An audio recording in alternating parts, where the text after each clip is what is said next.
Inaalam na ngayon ng Maragusan Municipal Police Station na kung konektado ba ang pagkamatay ng isang 14 anyos na dalaga sa nagpapatiwakal na isang lalaki sa Purok 5, Kabidyanan na Nabunturan, Davao de Oro kahapon ng umaga, Agosto 29, 2024. Sa report mula sa Police Regional Office 11, patuloy ang kanilang investigasyon sa pagpapatiwakal ng isang alias JR matapos itong naisama sa persons of interest sa pagpatay sa isang minor de edad na si alias Jules.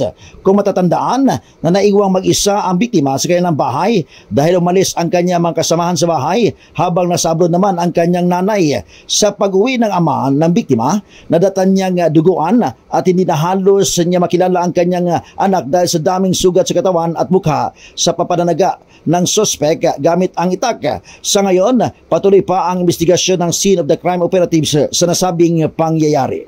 Para sa MBC TV Network News, ito si June Suter, una sa Pilipinas, una sa Pilipino. Arestado ang isang lalaki matapos makumpiskan ito ng replikang baril, mga bala at droga sa kanyang tahanan sa bayan ng Samal, Bataan. Sa ulat ni Samal Chief Police Captain Gelserio Dizon Jr., nagsagawa sila ng pagsisilbi ng search warrant o paghalughog sa tahanan nitong si alias Jan.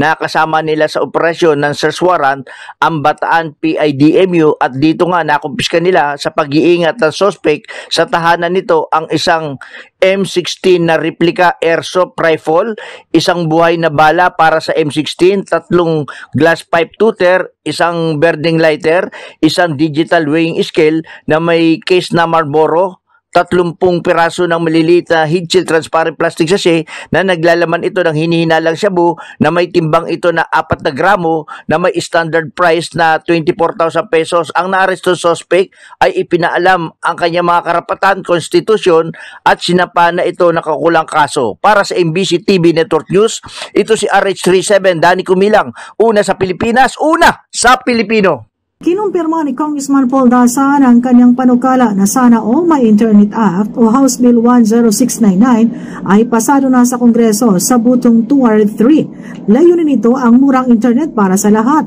Naniniwalang opisyal na kapag sa batas na ito ay makakamit na ang mas abot kayang edukasyon para sa mga bata, mas maraming oportunidad sa trabaho at mas matibay na koneksyon sa mga mahal sa buhay. Ayon pa kay Dasan sa kanyang pahayag, aalisin na nito ang Spectrum User fee na binabayaran sa mga government fees o NTC para sa Wi-Fi at mas bababa na ang babayaran para sa internet service. Isinusuling din ng bill na ito ang pagpapabilis ng internet speed sa bansa at pagpapalawak pa ng internet access sa mga malalayong bayan at probinsya. Mula sa MBC Network News, RH34 Jane Galit Bantayan, una sa Pilipinas, una sa Pilipino.